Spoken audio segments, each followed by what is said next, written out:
Hello, very good morning everyone. After long time we are studying again. आज class 8 Monday morning का जो हमारा topic है वो है आपके संस्कृत सब्जेक्ट। संस्कृत सब्जेक्ट का सबसे पहला टॉपिक जो है वो है भाषा। क्या है? भाषा। हम कोई भी लैंग्वेज पढ़ रहे हो, वो चाहे इंग्लिश हो, हिंदी हो या संस्कृत हो, जैसे और भी लैंग्वेजेज होती है, उर्दू है, सिंधी है, सबसे जो पहला पार्ट होता है उसका वो सीखने का वो होता है भाषा। ठीक है ना? तो सबसे पहला जो पार्ट है वो अपना है भाषा। अब देखो सबसे पहला है भाषा होती क्या है। तो भाषा एक अर्जित संपत्ति होती है। क्या होती है? अर्जित संपत्ति, यानी कि वो चीज अपने अर्जित है अपने पास में। अब देखो एक और चीज है, भाषा स्वाभाविक भी होती है।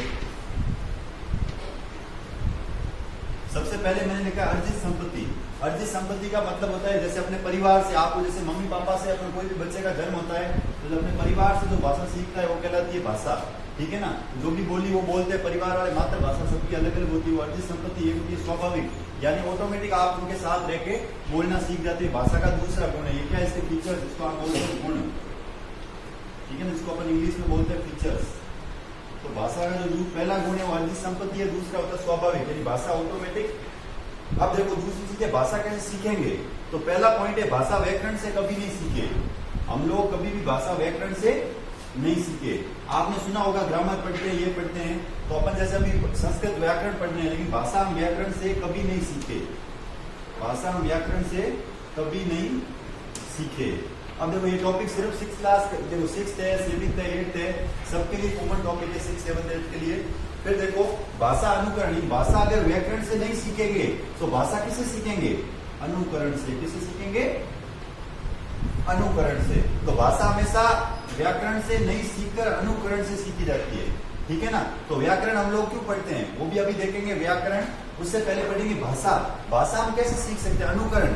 अनुकरण का हमेशा मतलब होता है, जैसे आपने सुना हो स्कूल में, मैं आपको नॉर्मली जनरली एग्जांपल देता हूँ कि यहाँ पे एक बच्चा या एक टीचर आगे खड़ा होकर, एक मैडम नर्सरी क्लास में बोलती है ए फॉर एप्पल, तो बच्चे सारे पीछे पीछे उनके बोलते हैं ए फॉर एप्पल, यानी वो क्या कर रहे हैं? मैडम का अनुकरण कर रहे हैं। आप में से कोई बच्चा एक होता है जो क्या, वो मतलब अनुकरण, सीखना, देख के सीखना।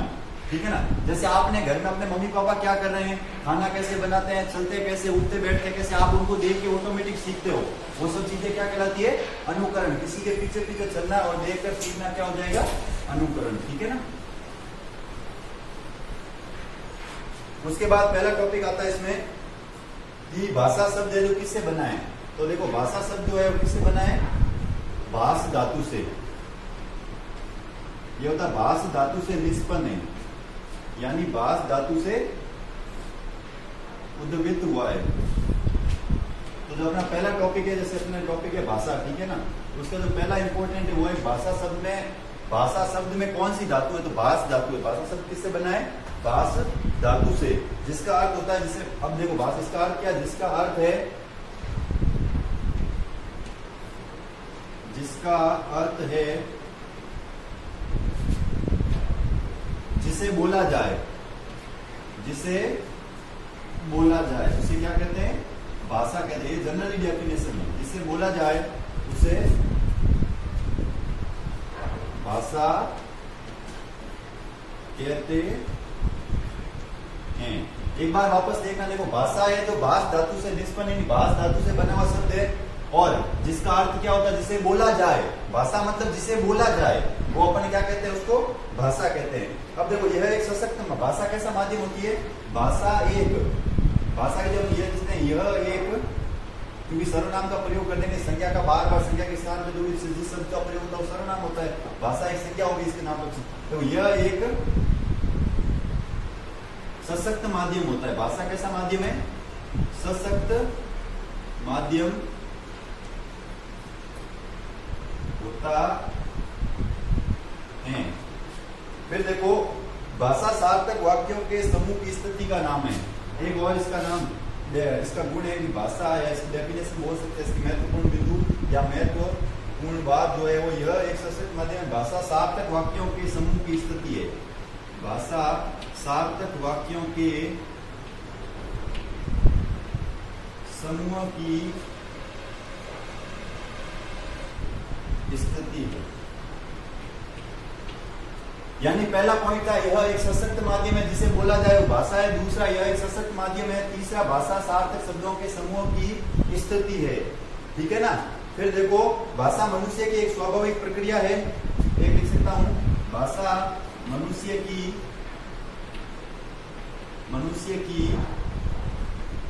एक स्वाभाविक प्रक्रिया है। कैसी है? स्वाभाविक प्रक्रिया है। उसके बाद देखो एक और टॉपिक है लास्ट वाला कि भाषा एक अर्जित संपत्ति है। भाषा एक अर्जित संपत्ति है। एक बार वापस देखना इसको, वीडियो में अच्छे से देख लो। भाषा भाष धातु से निष्पन्न है। दूसरा अपन ने पढ़ा जिसका अर्थ है जिसे बोला जाए उसे क्या बोलते हैं? भाषा। फिर यह एक सशक्त माध्यम है। फिर भाषा सार्थक वाक्यों के समूह की स्थिति है। भाषा मनुष्य की एक स्वाभाविक प्रक्रिया है। फिर भाषा एक अर्जित संपत्ति है। उसके बाद देखो भाषाई कौशल। उसके बाद अपन अगला टॉपिक पढ़ते हैं भाषाई कौशल।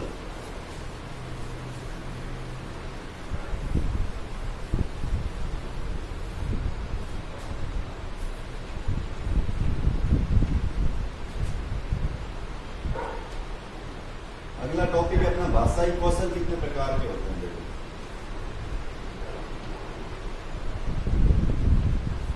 अब देखो भाषाई कौशल में 4 प्रकार के होते हैं। भाषाई कौशल कितने प्रकार के होते हैं?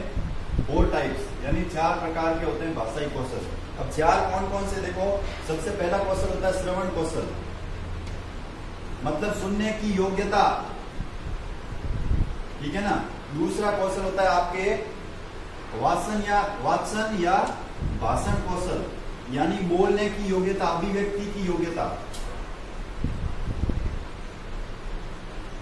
फिर देखो तीसरा अपने आता है पठन कौशल, पढ़ने की योग्यता, पठन कौशल। फिर नंबर 4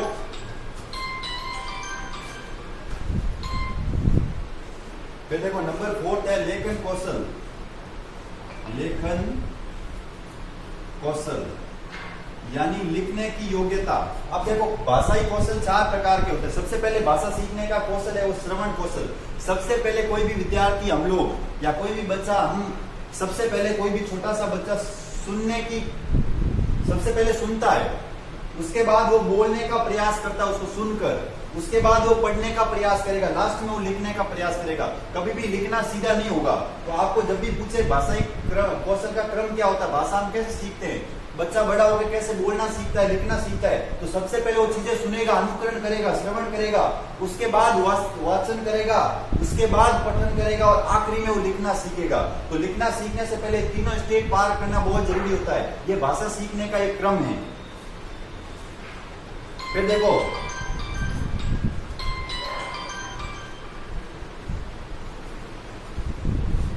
फिर अगला है भाषा। देखो भाषा है जो भाषाई शिक्षा का प्रथम और अंतिम उद्देश्य यही होता है छात्रों को चारों ही भाषाई कौशलों में निपुण बनाना।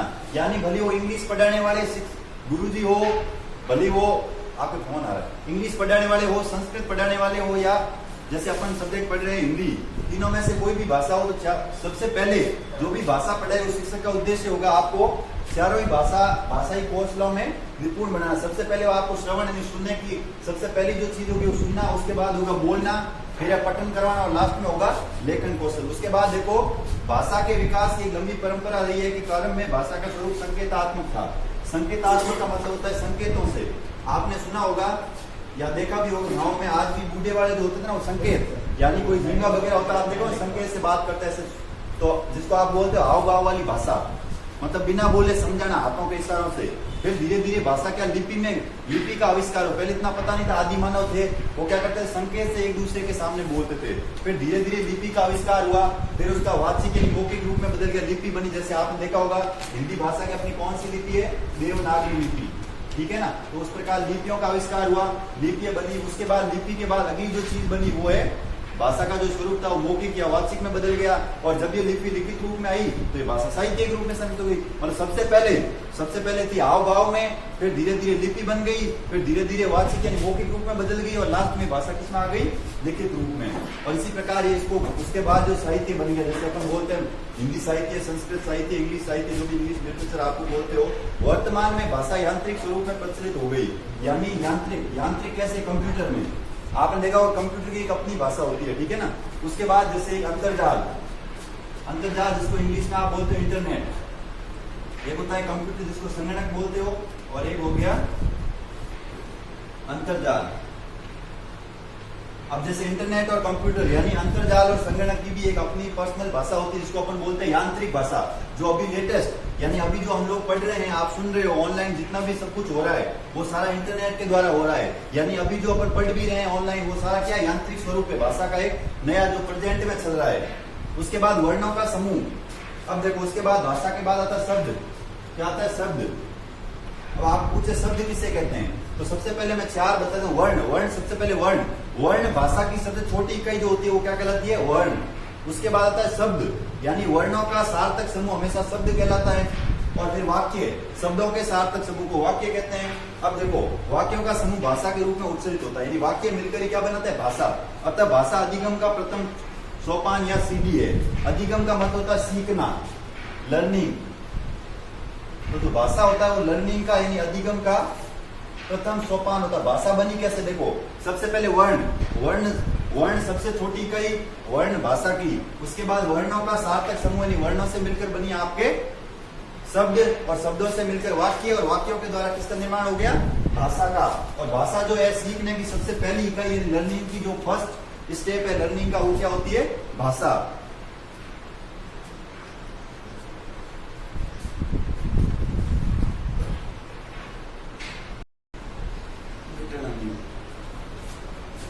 अब देखो आज के स्टेप में इतना ही है, आगे के लिए अगले वीडियो में उसके बाद जो अपना नेक्स्ट प्रकरण होगा वो वर्ण है, शब्द है। जैसे 2 प्रकार की भाषा में, एक पढ़ेंगे स्वर और वर्णों का, दूसरा पढ़ेंगे व्यंजन। इसके बाद जो जैसे स्वर को संस्कृत में बोलते हैं अक्ष, और व्यंजन को बोलेंगे हल, ठीक है ना। तो अगला स्टेप अपना उसके बाद आज इतना ही करना है। इसको साफ अच्छी हैंडराइटिंग में आपको नोटबुक के अंदर नोट करना है। आपका पहला टॉपिक होगा, क्लास 6 के अंदर भी यही होगा, 7th में भी यही होगा, और 8th में भी आपका यही टॉपिक चलेगा। और जो भी आगे की बात होगी वो अगली क्लास में। आज के लिए बस इतना ही। जय हिंद, राधे राधे, धन्यवाद।